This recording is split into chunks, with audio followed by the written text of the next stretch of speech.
Randall Hughes with GodGlorified.com, and we are into some of the exciting reading in the book of Numbers that can be very tedious because everything we're saying is the same. Theoretically, you could say, pick out the names of the sons of the offerers and say every one of them offered this same offering, and you could kind of call it down a little bit and eliminate some of the reading. But it's tedious for us, but yet it is something that God wants us to know. And obviously he included as part of his word.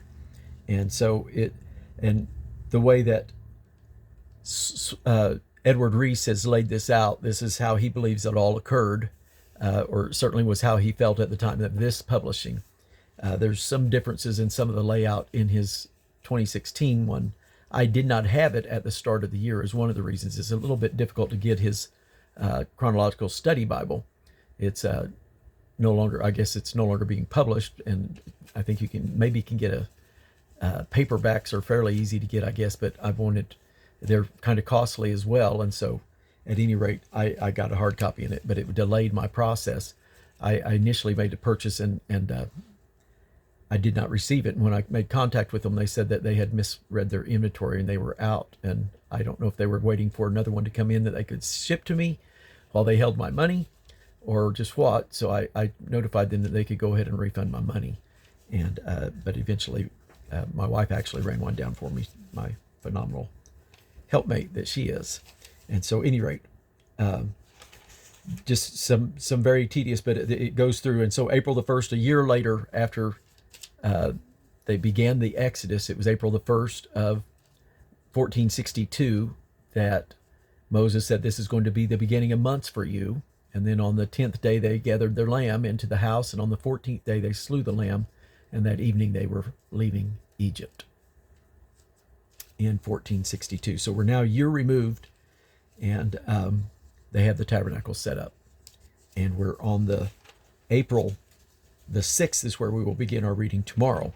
We've read through the first 5 days roughly, and there'll be roughly 7 more exciting days of reading as we cover all 12 tribes and their leaders offering their offering of all the same thing. And so we'll complete that tomorrow, and then we will hear God speak to Moses. And that's be some exciting things there.